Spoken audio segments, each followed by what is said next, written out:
and then just work like hell. I mean, you just have to put in, 80 to 100 hour weeks every week. Gosh. And then a lot of work. All those things improve the odds of success. Okay. I mean, if other people are putting in 40-hour work weeks and you're putting in 100-hour work weeks, then even if you're doing the same thing, you know that in 1 year you will achieve what they achieve. You will achieve in 4 months what it takes them a year to achieve. I'd say the number one common thread of anybody that I work with is successful financial, athletes, people in politics, it's hunger. You and I both know intelligence is a pretty damn valuable tool, but there are a lot of very smart people who can't fight their way out of a paper bag. And then when you find somebody who has that hunger, the hunger that doesn't go away, that hunger to be more, to do more, to give more, that hunger that never ends, that's how you get these people that are the best in the world at whatever they do. And so if you can, I think everybody has that hunger, but for some people it's been asleep for a long time because they're afraid. They're afraid that I'm going to get hungry, I'm going to try, I'm going to fail. And so it's human nature to protect yourself from the fear by just lowering your expectations. But one of the things I've learned is you get what you tolerate. You get what you tolerate in yourself, you get what you tolerate in your life, and sooner or later we sometimes hit a point where we say, not another day, not another hour, this is done. I'm not walking this way, I'm not talking this way, I'm not living this way, I'm not going to be in this relationship anymore, I'm going to change it. And when people do that, that's the beginning of a breakthrough. Help to create a different vision for myself. Some of you are already doing it right now. I'm saying this is a time more than ever that you want to begin to inoculate yourself with positive words, coming to conventions, showing up on meetings, being on the calls, to make yourself unstoppable, to get out of your mind the polluting negative thoughts that's causing most people to go through life being stuck because they're volunteer victims. Somebody said that many people die at age 25 and don't get buried until they're 65 because they got so much garbage in their minds. You are here because you've got a clear vision of what you want and where you're going. Give yourselves a round of applause. Come on, bring your energy level up. Yes. Yes. You want more.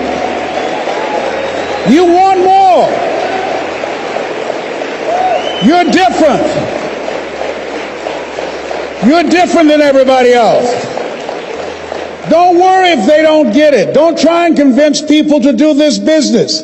A person convinced against their will is of the same opinion still.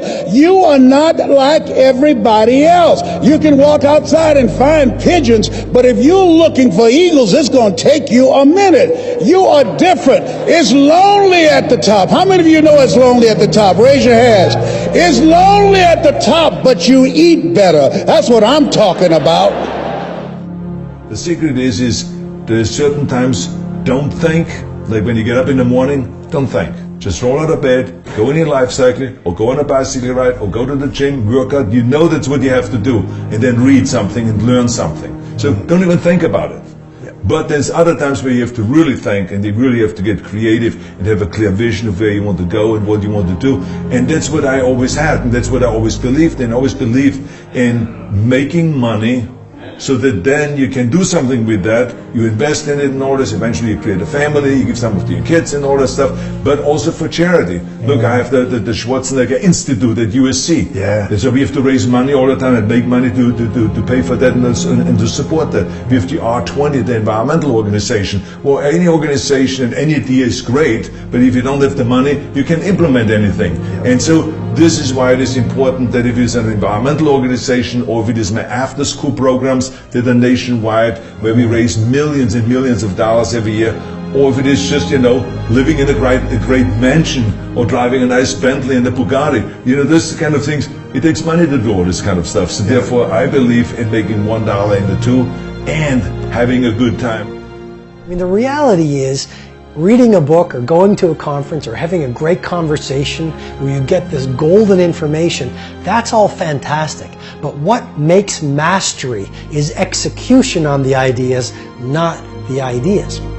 And so no idea works unless you're willing to roll up your sleeves, do the practice, invest the time, put in the effort, do the work. I think we've all observed a lot of people who They love reading the books. They love showing up at the courses. They do all the online training and nothing ever changes. And they say, well, I don't know why it doesn't change, why my life doesn't change, why my thinking doesn't change, why my performance doesn't change, why my relationships don't change. Well, it's because ideas don't work if you don't execute on them. So if you look at the great business builders, you look at any great performer, one thing that makes them great is their grit. One thing that makes them great is their hunger to practice. One thing that makes them great is they are willing to sacrifice. I mean, yes, they're passionate, but did you know the root of the word passion is suffering? You've got to be willing to suffer for your vision.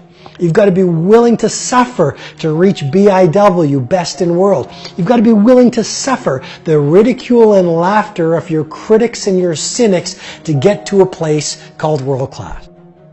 The fifth one is about mindset.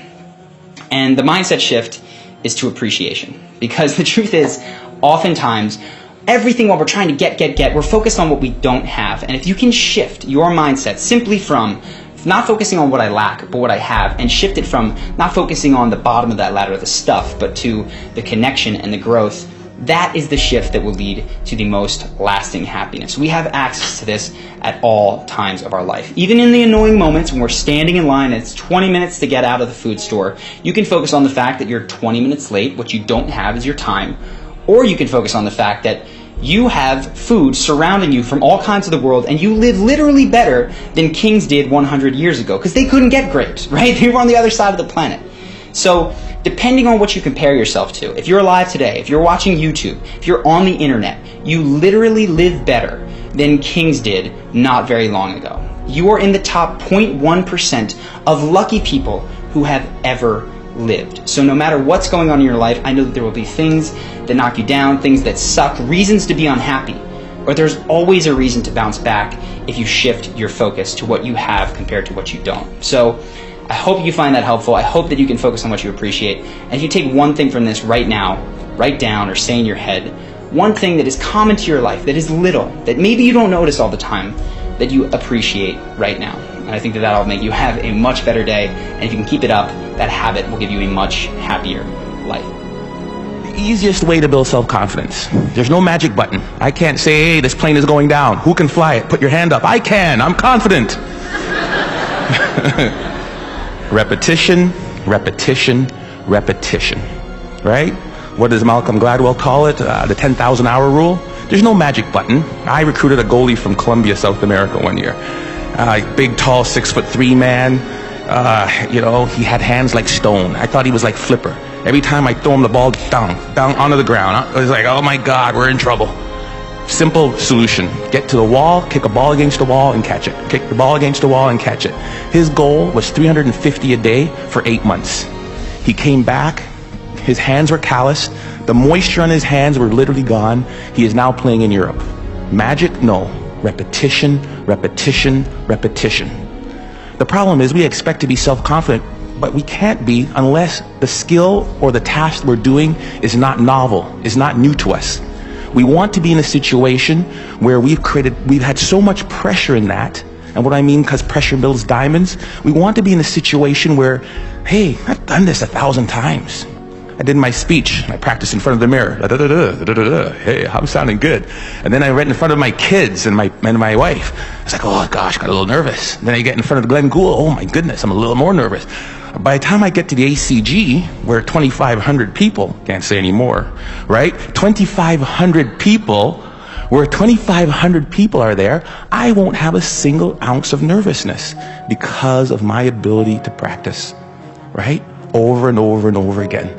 The problem with repetition is, how many of us bail after the first bit of failure? How many of us bail after the first bit of adversity? Edison was on that video. And depends who you ask, there's anywhere from 1,000 to 10,000 tries to build that light bulb. 1,000 to 10,000. J.K. Rowling should be on that video.